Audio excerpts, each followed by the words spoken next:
Robin bus വീണ്ടും service ആരംഭിച്ചു. Contract carriage മാതൃകയിലാണ് സർവീസ്. സുജു ടി ബാബു ഇപ്പോൾ കൂടുതൽ വിവരങ്ങളുമായി ചേരുന്നുണ്ട്. സുജു, പ്രീ ബുക്കിംഗ്, മുൻകൂട്ടി ബുക്കിംഗ് ചെയ്തവർക്ക് മാത്രമാണ് ഈ ഒരു ഘട്ടത്തിൽ യാത്ര എന്നുള്ളൊരു തീരുമാനത്തിലേക്ക് ഇപ്പോൾ റോബിൻ ബസ് അധികൃതർ എത്തിയിട്ടുണ്ടല്ലേ? തീർച്ചയായിട്ടും കാവ്യ, അതായത് നിയമം പാലിച്ചുകൊണ്ട് തന്നെ വാഹനം ഓടിക്കാൻ തീരുമാനിച്ചതായിട്ടാണ് ഇപ്പോൾ മനസ്സിലാക്കാൻ സാധിക്കുന്നത്. അങ്ങനെയാണ് മോട്ടോർ വാഹന വകുപ്പിൽ നിന്നുള്ള ഇപ്പോൾ പ്രതികരണം വന്നിരിക്കുന്നത്. റോബിൻ ബസ് ഇന്ന് പുലർച്ചെയാണ് വീണ്ടും കോയമ്പത്തൂരിലേക്കുള്ള സർവീസ് പുനരാരംഭിച്ചിരിക്കുന്നത്. അതായത് സംസ്ഥാനത്ത് സാധാരണഗതിയിൽ മറ്റ് കോൺട്രാക്ട് കാരേജുകൾ, നമുക്കറിയാം മറ്റ് സ്വകാര്യ വാഹനങ്ങൾ കോൺട്രാക്ട് കാരേജായിട്ട് വാഹനം ഓടിക്കാറുണ്ട്. അത് ബാംഗ്ലൂരിലേക്ക് ആയിക്കോട്ടെ മറ്റ് പല സ്ഥലങ്ങളിലേക്കും. അത് മുൻകൂട്ടി ബുക്ക് ചെയ്ത യാത്രക്കാർക്ക് മാത്രമാണ് യാത്ര ചെയ്യാനുള്ള അനുമതിയുള്ളത്. ഈ റോബിൻ ബസ് വീണ്ടും സർവീസ് പുനരാരംഭിക്കുമ്പോൾ അവർ മുമ്പ് നടത്തിയവരല്ല, ഇത്തവണ മുൻകൂട്ടി 41 ആളുകളും മുൻകൂട്ടി ബുക്ക് ചെയ്തിട്ടുണ്ട്. മാത്രമല്ല, ഇവ വിവിധ സ്ഥലങ്ങളിൽ നിന്നാണ് ബസ്സിലേക്ക് പ്രവേശിക്കുന്നെങ്കിൽ പോലും എല്ലാവരും കോയമ്പത്തൂരിൽ തന്നെയാണ് അവരുടെ യാത്ര അവസാനിപ്പിക്കുന്നത്. മുമ്പ് മോട്ടോർ വാഹന വകുപ്പ് പറഞ്ഞതും ഇത് തന്നെയാണ്. അതായത് റോബിൻ ബസ് സർവീസ് നടത്തിക്കോളൂ, പക്ഷേ അത് മുൻകൂട്ടി ബുക്ക് ചെയ്ത് കോൺട്രാക്ട് കാരേജ് വ്യവസ്ഥ എന്ന ആ മാതൃകയിൽ നടത്തണമെന്നാണ് മോട്ടോർ വാഹന വകുപ്പ് ആവശ്യപ്പെട്ടത്. ഇപ്പോഴിതാ റോബിൻ ബസ് സർവീസ് പുനരാരംഭിക്കുമ്പോൾ എന്താണോ മോട്ടോർ വാഹന വകുപ്പ് മുമ്പ് വെച്ചിരുന്ന അല്ലെങ്കിൽ അവർ നിയമം എന്ന് പറഞ്ഞിരുന്ന കാര്യങ്ങൾ അത് അതേപടി അനുസരിച്ചുകൊണ്ടാണ് റോബിൻ ബസിന്റെ സർവീസ് പുനരാരംഭിച്ചിരിക്കുന്നത്. അതായത് സ്റ്റേറ്റ് കാരേജ് സർവീസ് മാതൃകയിലല്ല. സ്റ്റേറ്റ് കാരേജ് സർവീസ് മാതൃകയിൽ നമ്മുടെ സാധാരണഗതിയിൽ നമ്മുടെ നാട്ടിലുള്ള പ്രൈവറ്റ് ബസ്സുകൾ സർവീസ് നടത്തും. അതായത് ആളുകൾ ഒരു പോയിന്റിൽ നിന്ന് മാത്രമല്ല വിവിധ സ്ഥലങ്ങളിൽ കയറുന്നു, ടിക്കറ്റ് എടുക്കുന്നു, യാത്ര ചെയ്യുന്നു. അത്തരത്തിലുള്ള യാത്ര നിയമവിരുദ്ധമാണെന്നാണ്, അല്ലെങ്കിൽ അതേ മാതൃകയിൽ സ്റ്റേറ്റ് കാരേജ് മാതൃകയിൽ നാഷണൽ പെർമിറ്റ് എടുത്തത് കൊണ്ട് റോബിൻ ബസിന് സർവീസ് നടത്താൻ സാധിക്കില്ല എന്നായിരുന്നു മോട്ടോർ വാഹന വകുപ്പ് കോടതിയിൽ ഉൾപ്പെടെ വാദിച്ചിരുന്നു. ഇപ്പോഴിതാ മോട്ടോർ വാഹന വകുപ്പ് പറഞ്ഞ അതേ തരത്തിൽ തന്നെയാണ് റോബിൻ ബസ് സർവീസ് പുനരാരംഭിച്ചിരിക്കുന്നത്. ഇന്ന് രാവിലെയും പത്തനംതിട്ടയിൽ സർവീസ് ആരംഭിച്ചപ്പോൾ മോട്ടോർ വാഹന വകുപ്പ് പരിശോധന നടത്തുകയും ചെയ്തിരുന്നു. ഈ പരിശോധനയിൽ രേഖകൾ പരിശോധിച്ചപ്പോൾ മുൻകൂട്ടി തന്നെ എല്ലാ യാത്രക്കാരും ബുക്ക് ചെയ്തിട്ടുണ്ട്.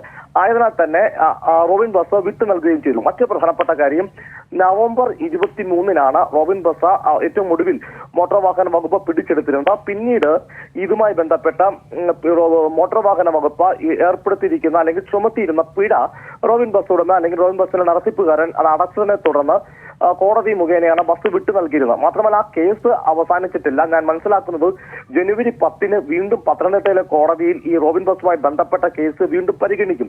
ആ ഘട്ടത്തിൽ റോബിൻ ബസിന് മോട്ടോർ വാഹന വകുപ്പ് ആവശ്യപ്പെട്ടിരിക്കുന്ന ചില നിബന്ധന അല്ലെങ്കിൽ ചില കാര്യങ്ങളുണ്ട്. തുടർച്ചയായി പെർമിറ്റ് ലംഘനം നടത്തിയിട്ടുണ്ട്. അതുകൊണ്ട് ബസിന്റെ ഡ്രൈവറുടെ ലൈസൻസ് താൽക്കാലികമായി സസ്പെൻഡ് ചെയ്യുക തുടങ്ങിയ അല്ലെങ്കിൽ ബസിന്റെ പെർമിറ്റ് റദ്ദ് ചെയ്യുക തുടങ്ങിയ ചില ആവശ്യങ്ങൾ മുമ്പോട്ട് വെച്ചിട്ടുണ്ട്. അതെല്ലാം തന്നെ ജനുവരി 10-ന് കോടതി പരിഗണിക്കുമെന്നാണ് മനസ്സിലാക്കാൻ സാധിക്കുന്നത്. റോബിൻ ബസിന്റെ നേരത്തെ എല്ലാ കേസും പൂർണ്ണമായി അവസാനിച്ചു എന്ന് പറയുന്ന വാദം തെറ്റാണ്. അത് കേസ് അതിന്റേതായ രീതിയിൽ തന്നെ മുമ്പോട്ട് പോവുകയാണ്. ബസ് കോടതി അല്ലെങ്കിൽ പോലീസ് സ്റ്റേഷനിൽ കിടക്കുമ്പോൾ അത് തുരുമ്പിച്ച് നഷ്ടമാകും എന്നൊക്കെ ചൂണ്ടിക്കാട്ടിക്കൊണ്ട് റോബിൻ ബസ് ഉടമ കൊടുത്ത ഹർജി അത് പരിഗണിക്കുകയും പിഴ ഈടാക്കുകയും അല്ലെങ്കിൽ പിഴ നൽകുകയും തുടർന്നാണ് ബസ് വിട്ടു നൽകിയിരിക്കുന്നത്. എന്തായാലും റോബിൻ ബസ് സർവീസ് പുനരാരംഭിച്ചു എന്ന് പറയുമ്പോൾ മുമ്പ് നടത്തിയ അതേ രീതിയിലല്ല ഈ ബസ് സർവീസ് പുനരാരംഭിച്ചിരിക്കുന്നത് എന്ന് ഏറ്റവും പ്രധാനപ്പെട്ട കാര്യമാണ്. മുമ്പ് സ്റ്റേറ്റ് കാരേജ് മാതൃകയിൽ ബസ് ഓടിക്കുമെന്നാണ് റോബിൻ ബസ് ഉടമ പറഞ്ഞതും അതിന്റെ നടത്തിപ്പുകാരനും പറഞ്ഞത്. ആ രീതിയിൽ സർവീസ് നടത്തിയപ്പോഴാണ് മോട്ടോർ വാഹന വകുപ്പ് അല്ലെങ്കിൽ NVD ഉദ്യോഗസ്ഥരെത്തി ഈ ബസ് തടയുകയും പിഴ ഈടാക്കുകയും ചെയ്തിരുന്നു.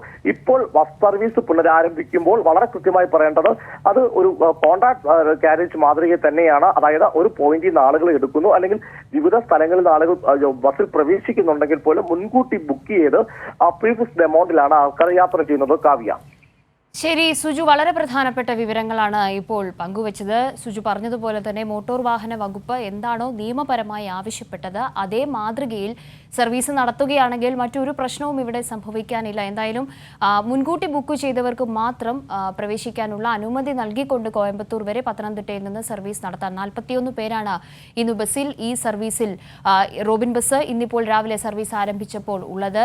മറ്റ് രേഖകളടക്കം മോട്ടോർ വാഹന വകുപ്പ് പരിശോധിച്ചതിന് ശേഷം ഇപ്പോൾ സർവീസിന് തുടക്കമായിരിക്കുന്നത്. സമഗ്ര വിവരങ്ങളാണ് സുജു നൽകിയത്.